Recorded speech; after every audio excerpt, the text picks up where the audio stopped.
오늘 함께 같이 살펴보신 말씀은 에스겔서 5장 1절에서부터 4절 말씀입니다. 에스겔서 5장 1절에서 4절 말씀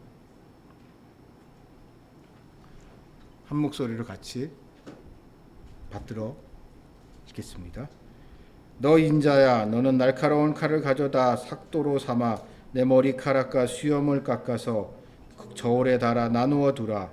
내 성읍이 애워싸고 날이 차거든 너는 터럭 3분의 1을 성읍 안에서 불사르고 3분의 1을 성읍 밖에서 칼로 치고 또 3분의 1은 바람에 흩으라. 내가 그 뒤를 따라 칼로 베리라. 너는 터럭 중에 조금을 내 옷자락에 싸고 또 그 가운데 얼마를 불에 던져 살으라. 그 속에서 불이 이스라엘 족속에게로 나오리라. 아멘. 에스겔에서 말씀을 계속 살펴보고 있습니다. 현대인들의 병 중에 하나는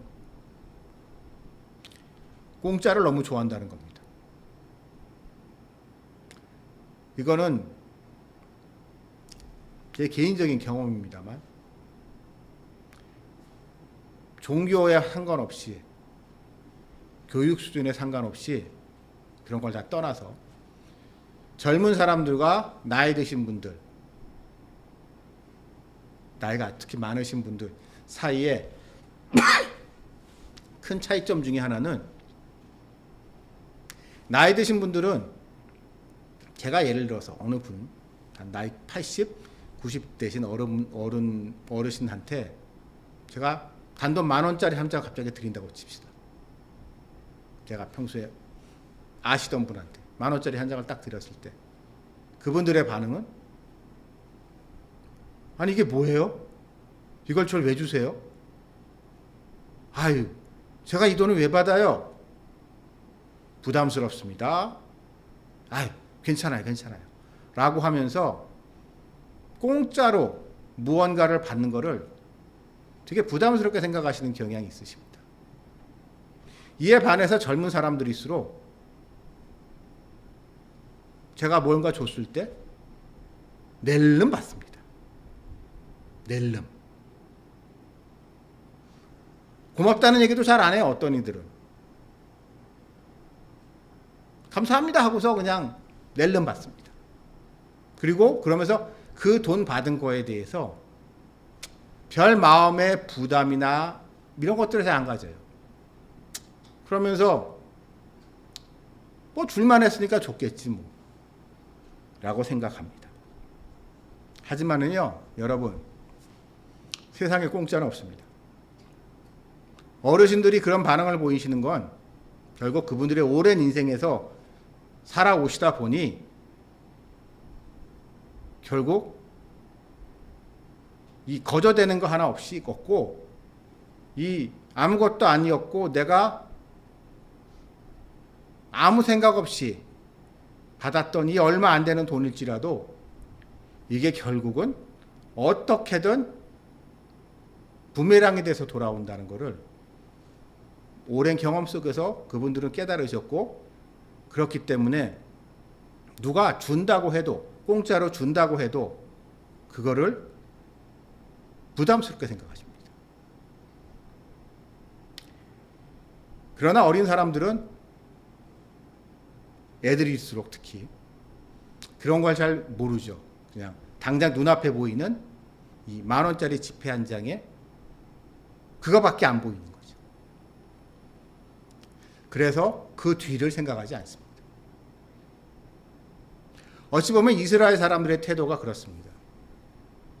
하나님께서 그들에게 참 많은 것을 베풀어 주셨는데, 그래서 그들에게 참 많은 은혜를 베풀어 주셨는데, 그걸 통해서 하나님께서는 이스라엘 사람들이 아직은 어린애와 같지만 성장하고 성숙하고 세상의 이치를 알아가면서 어르신들과 같이 그들이 받은 것이 얼마나 귀한 것이며 이것에 대해서 어떻게든 보답할 준비와 자세와 실천이 필요하다는 그것을 그들이 깨닫길 바라셨지만 이스라엘 사람들은 반복되는 하나님의 호의가 어찌 보면 그들을 어린애와 같은, 고마워할 거를 고마워하지 않고 당연하게 생각하는 애와 같은 상태로 놔두었기 때문에 그들은 어려움을 처했을지라도 이 심판을 너무 가볍게 여기는 경향이 있었습니다.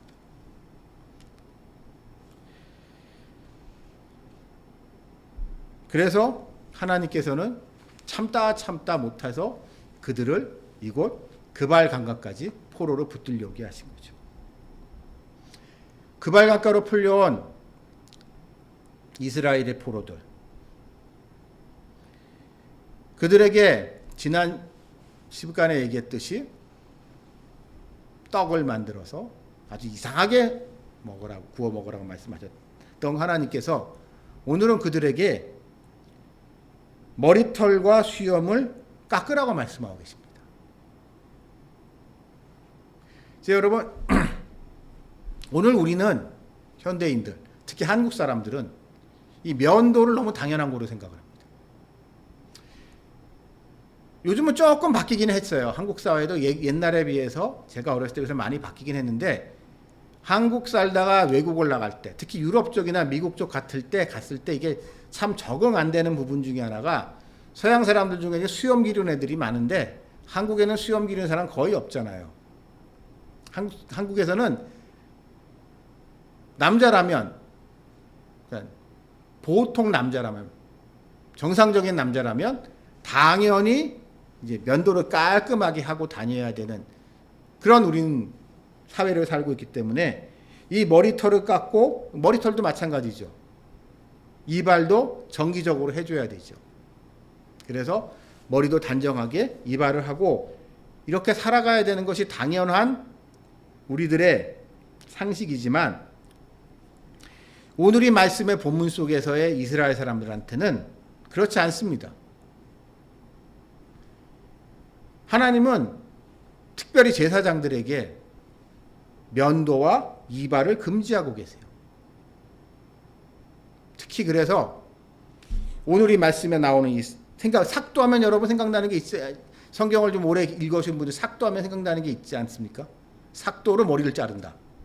우리 속에서 제일 딱 떠오르는 사람, 삭도로 머리를 자른다. 삼손 생각이 나잖아요. 삼손. 사실 삼손이 데릴라한테 꼬여움이 받아서 이 삭도로 머리를 자르니까 힘을 못 쓰잖아요. 그렇게 이스라엘 사람들한테, 하나님의 사람들, 이스라엘 사람들, 그 중에서 특히 하나님의 사람들한테는 이 면도나 이발은 하지 말아야 될 겁니다. 하나님께서 하지 말라고 하셨기 때문에. 그래서 이 제사장 출신인 에스겔과 또 그와 함께 있는 사람들, 아마 그 중엔 제사장이나 이런 사람들이 많았겠죠. 이스라엘의 지도자들이었겠죠. 그런 사람들은 당연히 이것에 포로로 붙들려 왔지만 여전히 그들의 고향에서 그들이 어렸을 때 배웠던 바와 같이 이 머리털과 수염을 깎지 않고 지냈을 겁니다. 그리고 이러한 모습은 고대 근동사회에서는 흔한 모습이었기 때문에 그들이 비록 포로를 붙들려 왔지만 바빌론 사람들이 이런 부분은 잘 터치하지 않았을 겁니다. 왜냐하면 그 시대에는 그렇게 사는 사람들이 많을 수밖에 없었기 때문에. 여러분, 이 면도, 여자들은 실감이 잘 안 가실 텐데, 이 남자들은 아실 건데, 이 면도할 때, 이 면도날이 조금만 나쁘면 맨날 비잖아요. 안 그러세요? 면도할 때 이 면도날을 조금 안 좋은 면도날이거나 면도날을 제때 안 바꿔주거나 하게 되면 오늘날 우리도 이게 자꾸 배는데 피가 나고 그러는데, 이 옛날에 그렇게 면도하고 하는 이 칼이나 가위가 그렇게 정교하기 쉽지 않았겠죠. 그러다 보니까 그들은 포로로 있으면서도 어찌 보면은 자기가 제사장 출신이라는 것에 마지막 자존심으로 이 수염과 머리카락을 기르고 있었습니다. 근데 하나님께서는 그거를 싹둑 잘라라고 말씀하고 계세요. 싹둑. 싹 잘라서 저울에 달아두라고 말씀하고 계십니다. 이것은 에스겔과 같은 선지자 출신들에게는 그들의 마지막 자존심, 기록 그들이 포로를 붙들려 왔지만 그래도 그가 뼈대에 있는 제사장 집안 출신이고, 그래서 마땅히 여호와 하나님을 섬겨야 될 귀한 일을 할 구별된 사람이라는 마지막 자존심이 이 머리카락과 수염인데, 이게 싹둑 잘리는 거예요. 참으로 수치스러운 일이죠. 여러분, 우리나라도 그렇지 않습니까?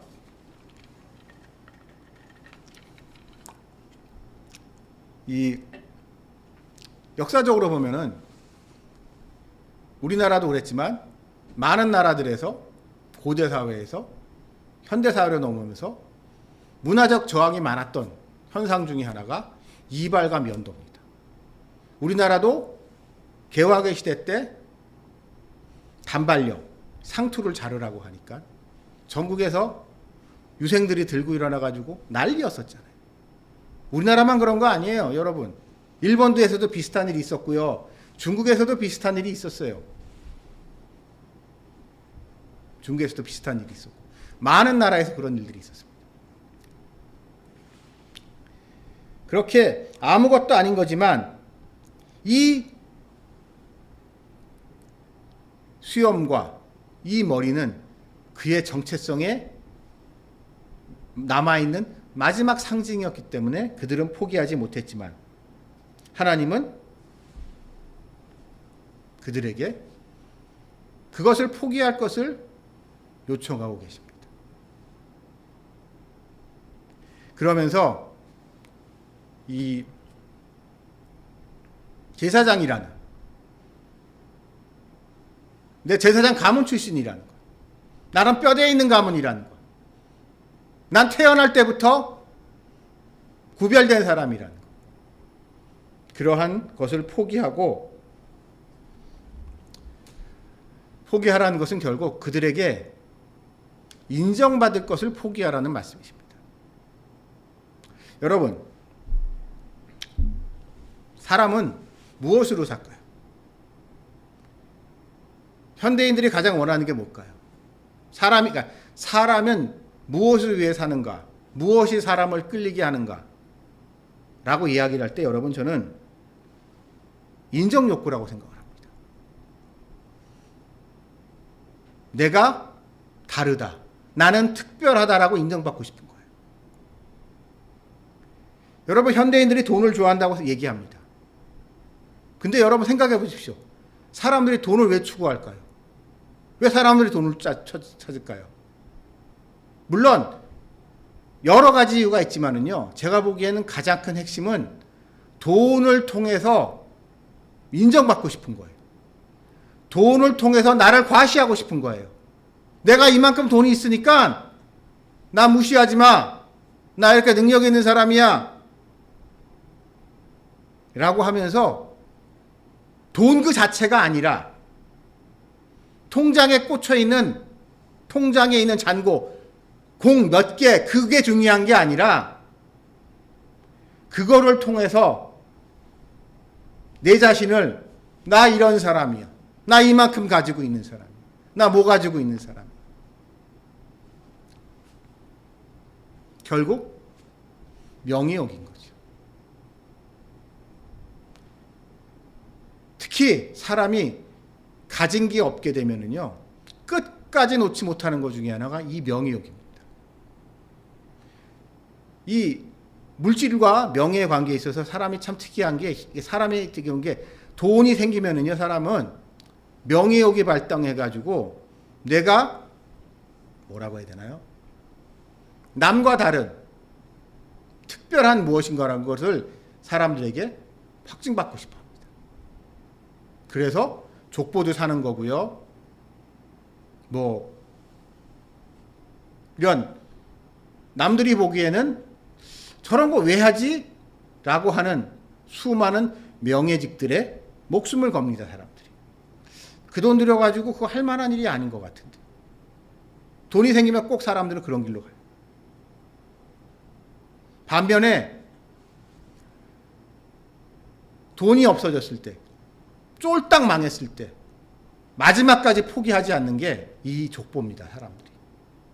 그러면서 그러죠. 내가 비록 이렇게 지금 한미하게 됐지만 내가 나름 뼈대에 있는 가문 출신이다. 응? 내가 여기서 이러고 있을 사람이 아닌데 어쩌다 보니 이렇게 됐다. 그러나 난 여기 있을 사람이 아니야 라고 사람들이 하면서 이 아무것도 아닌 명예, 이스라엘, 오늘 이 말씀 속에 이스라엘 포로들 빗대어 봤을 땐 이 그들의 머리털과 수염, 그거를 끝까지 놓지 않고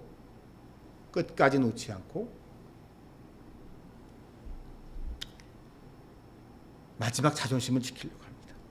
그러나 하나님은 그들에게 말씀하시는 거죠. 그거 다 부질없다. 그거 다 부질없으니까 그거 내려놔라. 깎아서 저울에 달아두라고 말씀하고 계세요. 네 거 아니라는 거예요. 더 이상. 여러분, 우리가 믿는다고 할 때 참 어려운 것 중에 하나가 이 명인 것 같아요. 제가 전에 몸담았던 교회,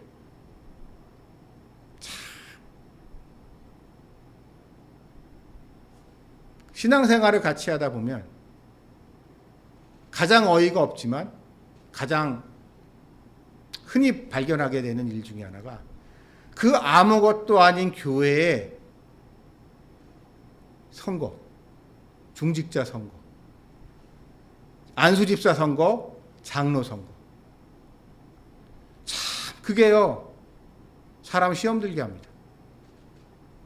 그러니까 아무것도 아닌데 돈이 생기는 것도 아니고 뭐 그렇다고 그거 하면 솔직히 헌금도 더 내야 되잖아요. 교회. 그렇게 보면 그게 참 그런데 그 직분이 뭐라고 사람들은 거기에 집착합니다. 하지만 하나님 보시기엔 아무것도 아닌 거죠. 근데 참 희한한 게 그거더라고요.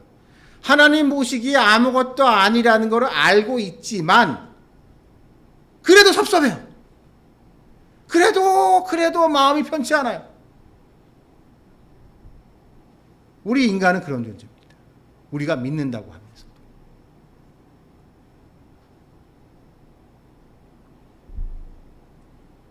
그러나 하나님은 이어지는 말씀에서 그들에게 분명히 말씀하고 계십니다. 내가 그 뒤에서 칼을 빼리라. 이 모든 게 하나님께서 하신다는 거죠. 그들이 수염과 그들의 머리칼과 같은 그들의 명예, 자존심 이런 거 한 방에 날아가는, 그래서 자신의 정체성조차도 불분명해지는 이러한 그의 전인격적인 충격, 그거 인간이 하는 거 아니다라는 거예요. 하나님께서 하셨다는 거예요. 너 장로 선거 떨어진 거, 너 집사 선거 떨어진 거 사람이 한 거 아니라는 거예요. 하나님께서 그러셨다는 거예요. 제가 전에 몸담았던 교회 자꾸 얘기 드리지만 저희랑 아주 친했던 집사님, 그 큰 교회에서 딱 2표 때문에 장로 못 되셨습니다. 딱 2표. 딱 2표. 거의 4, 5천 명 되는 교회에서. 전 그날 잊을 수가 없는 게, 당연히 그 집사님은 장로가 될 거라, 이번에 장로 되실 거라고 모두가 확신할 수 있었기 때문에 투표 끝나고 난 다음에 장로님 축하드립니다. 무슨 아직 몰라. 아직 모르니까 자네 그러지 말게 하면서 나중에 라고 했는데 이게 떨어지니까 2표 차로. 근데 그분이 그것 때문에 시험 드는 모습을 보니까는요, 참 마음이 그렇더구만요. 그렇게 오랫동안 신앙생활, 교회생활 성실히 하시던 분이 그러는 걸 보면서.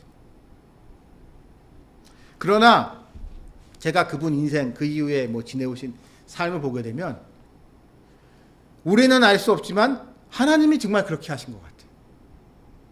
그분이 장로가 안 되셨기 때문에 그 집사님 개인으로는 그 이후에 훨씬 잘 되셨어요.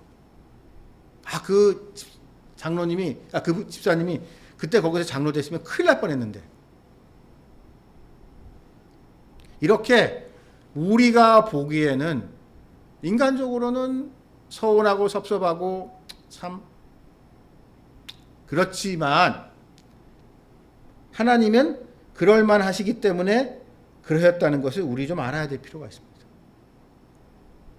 사람들이요, 머리로는 알아요. 머리로야 다 알죠. 말로도 그렇게 얘기합니다. 하나님이 다 하신 거죠, 라고 말로는 그렇게 하지만, 이게 진짜 내 마음속에 깊이 그렇게 생각을 하면서 그렇게 그 서운함 툴툴 털어버리는 거 참 어려운 것 같습니다. 그리고 희한하게 마귀는 그런 부분은 집요하게 공격해요. 집요하게. 네가 뭐가 못해서, 네가 뭐가 부족하다고 라고 하면서 그 사람을, 마음을 점점 삐뚤어지게 만듭니다. 그러나 여러분,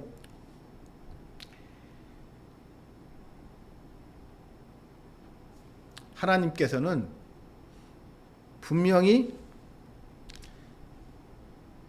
이렇게 말씀하고 계십니다. 그 가운데 얼마를 불에 던져 사르라.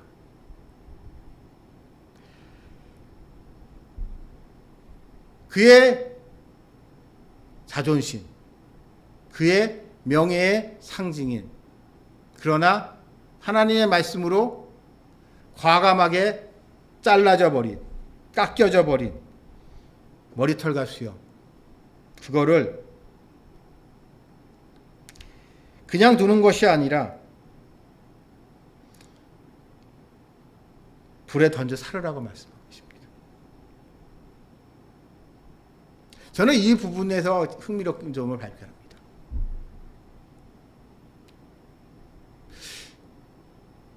왜 그 가운데 얼마를 불에 사르라고 말씀하실까요? 다 태워버리란 말씀하지 않으시고, 이렇게 잘라낸 머리털 중에 불사르고 날려버리고, 그래도 다 그러는 게 아니라 그 중에 일부는 조금은 남겨두라는 말씀이 있어요.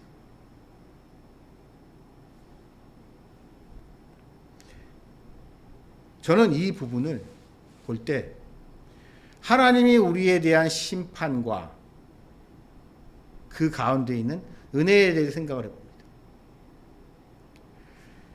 우리가 우리 지은 죄를 한번 생각해 봅시다. 우리 솔직히 내가 내 자신을 돌이켜보면 우리는 우리 자신이 죽어 마땅한 인간이라는 거 인정할 수밖에 없습니다. 하나님이 살려주신 거가 얼마나 특별한 일인지, 특히 뭐 여러분은 어떠신지 모르겠습니다. 저는 교통사고로 죽을 뻔했던 적이 몇 번 있습니다. 근데 교통사고로 죽을 뻔 하다가 정말 하나님의 은혜로 털끝 하나 다치지 않고 멀쩡하게 아무것도 안 다쳤는데 차는 완전히 그냥 걸레가 돼도. 그 중에서 한번 제가 아반떼, 흰색 아반떼, 그러니까 신대원 때 흰색 아반떼를 끌고 가댔는데, 흰색 아반떼를 제가 끌고 가다가 옆에서 졸음운전하던 볼보 덤프 트럭이 제 옆을 들이받았습니다. 그럼 어떻게 됐을까요? 이 사람이 졸음운전을 한 것 같아요. 전 앞으로 쭉 가고 있는데 이 사람이 제 옆을 들이받았는데 이렇게 꽝 부딪히는 순간 아, 죽었다, 나 이렇게 가는구나 생각했는데 아차산 앞에서 손끝 하나 다치지 않았습니다. 왜? 튕겨져 나가서요. 차가 이렇게, 제 차가 아반떼가 있고 이 덤프트럭이 45톤, 4.5톤이니까 큰 덤프트럭을 들이받았는데, 받치고 난 다음에 제 차가 뱅글뱅글 돌았어요. 다쳐가지고. 그러니까 차는 이렇게 무슨 영화에서 영화에서 드래프트라고 해야 되나? 드래프트 하듯이 제 차는 이렇게 뱅글뱅글 도는데, 때마침 옆에 지나가는 차가 하나도 없어서 멀쩡하게 나왔어요. 전 그때 가끔 생각해보면 진짜 하나님이 살려주신 거구나. 근데 저만 그럴까요? 아마 운전해보시는 분들, 저랑 비슷한 경험해보신 분들이 꽤 있으실 겁니다. 운전하다 보면 사고는 언제 어디서 어떻게 일어날지 모르는데, 이 사고로의 순간에 보면은 정말 누구는 운명하시고 누구는 저같이 멀쩡하고 누구는 다치고 하는데, 그 차이가 정말 아무것도 아닌 사소한 차이로, 만약에 그 차가 부딪혔을 때, 전 뭐 잘은 모르겠습니다만 그 차가 제 차를 끌고 가가지고 벽에 들이받았던가 했으면 그냥 작살이 났다겠죠. 들이받치고 난 다음에 튕겨 나왔을 때 다른 차가 옆에서 지나가는 차가 있어서 저를 들이받았으면은 저도 갔고 그 사람도 갔겠죠. 그리고 근데 그렇듯이 아주 작은 것 때문에 저는 목숨을 살았지만, 또 어떤 분들은 어이없는 사고로 어이없이 정말 아무것도 아닌데 그냥 황당하게 가시는 분들도 많거든요. 황당하게 가시는데, 그렇게 황당하게 가시는 분하고 저하고 차이는 뭘까요? 없습니다. 저도 죄인이고, 제가 그분들보다 인격적으로나 신앙적으로나 나을 거 하나도 없어요. 저도 나쁜 놈입니다. 돌아가신 분들 중에 저보다 더 좋은 분들 수도 없이 많을 거예요. 그렇게 어이없이 가신 분들보다 제가 나은 게 하나도 없는 인간이라고. 어찌 보면 죄의 무게로 따진다면 저 같은 놈이 죽어야 정상일 수도 있어요. 근데 내가 알 수 없는 어떠한 이유로 하나님께서 살려주셨어요. 저는. 그렇기 때문에 저는 결국 하나님께 제 목숨을 빚진 사람입니다. 난 알 수 없지만 하나님이 살려주신 거죠. 살려주셨기 때문에 빚을 진 거죠. 어찌 보면 저는 그렇기 때문에 빚질 수 있는 기회가 저한테 온 겁니다. 똑같은 비슷한 상황 속에서 운명하신 분들은 어찌 보면 하나님께 빚질 기회조차도 얻지 못한 거죠. 하나님이, 우리는 알 수 없습니다만 그럴 기회조차 그분들에게 주시지 않고 그냥 데려가신 거예요. 왜 그랬냐고요? 몰라요. 우리 인간은 알 수 없어요. 그렇기 때문에 역설적으로 말씀드리면 하나님께 감사한 겁니다. 이유가 있다면 우리 인생은 그 이유 때문에 더 피곤한 인생을 살 거예요. 아, 너 그럴만하니까 그렇지? 라고 하면서 그 이유를 찾고 그 이유를 가지고 타인을 정죄하고 심판하고 자기 자신을 정당화하고 이러면서 사람들은 자기 주변에서 일어나는 이러한 비극적인 일들, 기적적인 일들을 해석을 하면서 자기가 심판자 노릇을 할 겁니다. 그러나 하나님은 그 이유를 우리에게 말씀해 주시지 않아요. 다만 우리가 하나님을 알 수 없는 하나님의 뜻이 있는 거죠. 그러나 한 가지는 분명합니다. 하나님은 한 번 더 기회를 주셨다는 거예요. 한 번 더 회개할 수 있는 기회. 한 번 더 하나님의 뜻을 따라 살 수 있는 기회. 한 번 기회를 더 주신 겁니다. 그렇기 때문에 하나님께 더 큰 빚을 지게 된 겁니다. 그렇기 때문에 또한 우리는 그 빚진 것에 대해서 무거운 마음을 가질 수밖에 없는 거죠. 가져야 되는 거죠. 그냥 난 재수가 좋은 사람이야. 난 운이 좋지 하면서 그냥 자기 잘난 맛에 사는 것이 아니라 나에게 찾아온 이 행운은 그냥 행운 그 자체가 아니라 내가 알 수 없는 새로운 기회의 한 모습이고 이 기회에는 내가 알 수 없는 하나님이 바라시는 그 무엇이 있다는 것을 우리가 생각한다면 우리가 우리에게 찾아온 행운을 그렇게 이기적이고 미숙하게 대하지 않을 겁니다. 그러나 안타까운 것은 우리 한국 사람들, 우리 그리스도인들, 한국 교회인들은 이 하나님의 특별한 선물에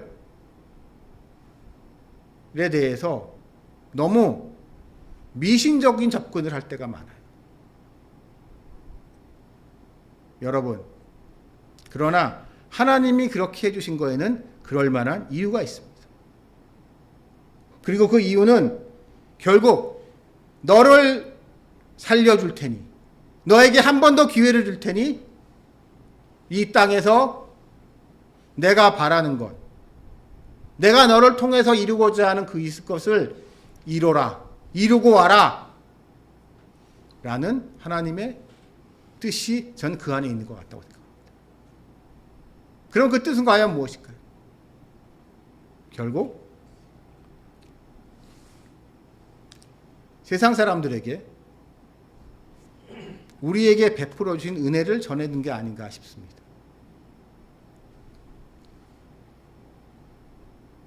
너를 살려줬으니 너는 내가 너를 살려줬다는 것의 증인이 되라. 내가 너에게 베풀었던 이 특별한 은혜를 사람들한테 전함으로 하나님께 영광을 돌리고 그들이 주님 앞에 나오게 하라. 예수를 주로 시인하게 해라. 사람이 할 수 있는 것이 아니다. 하나님만이 할 수 있다는 것을 그들 모두 시인하게 하고 그들이 주님 앞에 나와 무릎 꿇게 하기를 바라시는 거라고 저는 생각합니다. 그러므로 여러분, 우리는 살아있는 동안 우리는 우리에게 이토록 살아있도록 삶을 허락하신 하나님께 감사함과 더불어 이 감사한 우리의 모습을 통하여 세상에 하나님의 복음을 전하는 그러한 증인된 삶을 살면서 이것을 통하여 이 땅에 하나님의 나라가 확장되고 주님이 약속하신 그날이 왔을 때 우리 모두 하나님의 품 안에 안기실 수 있기를 주님의 이름으로 축원합니다. 같이 기도드리시겠습니다.